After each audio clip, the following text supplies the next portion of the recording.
Let's talk about Meta. It has really had a roller coaster in terms of the stock price in the last couple of weeks. It went up 20%, it came down 10%. So what's going on? In the end of this video, I will calculate the intrinsic value of Meta and I will show you what I believe the stock price will do in the next 5 years. So stay tuned and keep watching. In terms of Meta as a company, they have really been perfect in terms of acquiring daily active users. If you look at their family of applications, Facebook, Instagram, Messenger, WhatsApp, Oculus, Threads, they have 3.58 billion users. That is massive. It is one of the biggest user bases of any company in the world. And you can see there's a constant increase in the time as well.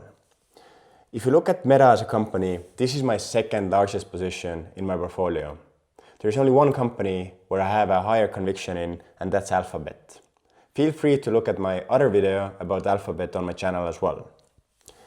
Other companies in my portfolio are Amazon, Pershing Square, Brookfield, and so on, and I will be making videos about these companies as well. Meta seems to be one of the only companies where the analysts and the investors are not minding the massive CapEx, capital expenditure spend.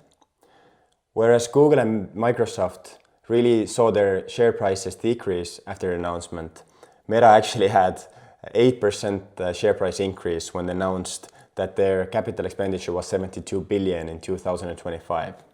So let's look at their last quarterly numbers. So their revenue increased on a yearly basis 24%. And this is not something new for Meta. If you look at their revenue increase, you can see that in the last 5 years, the revenue has increased 19%, and in 10 years, it has increased 27%. What does it show? It shows that Meta has a massive moat, meaning their network effect is becoming more valuable when more users are coming into the network. Of course, you can also see that their earnings per share has been increasing around 20% in the long term as well, what is very bullish sign for the company. Some other things to point out is that their ad impressions have been increasing as well.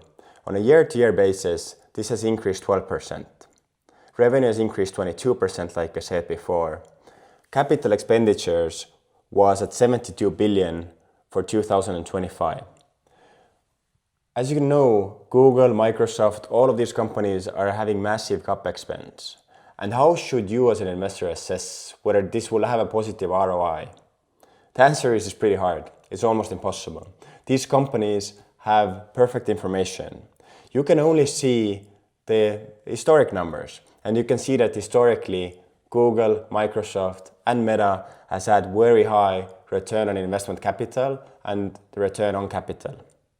So I guess in this field we just need to trust that they have made their Excels pretty detailed for a $72 billion investment. One very bullish sign for Meta is that their revenue per person for the daily active user has been increasing. That means that although their customer base is increasing, also they're making more money with these customers. That is very good, and it will potentially have a positive impact on the gross margin as well.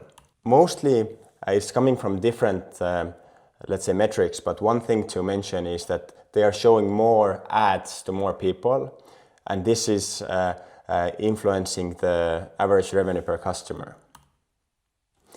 One thing what is additionally special about Meta is that their revenue is not only in US and Canada. You can see that big part of their revenue is coming from Asia Pacific, Europe, meaning that even when they have a downturn in one geography, the other geographies will help out. So let's see what the actual valuation Meta should have and what the stock price will do in the future. I am using pretty conservative assumptions. I'm projecting 5 years. I'm projecting 16% operating cash flow growth. I'm using the price to operating cash flow ratio, what is currently for Meta 14.54.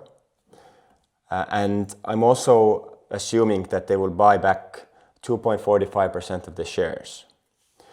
If I use these rather conservative assumptions, Meta's fair value today is $962. Their stock price in 5 years will be $1.5 thousand. What makes the average potential return for this share around 17%. Why is this conservative? You can see that I am using this 16% number, whereas actually the average growth rate for the operating cash flow has been 24%. So if you use 24%, you can see that actually you can potentially earn 25% with this share. But even though I'm using 16% here, one additional element what has a big impact on the share price is what is the valuation ratio.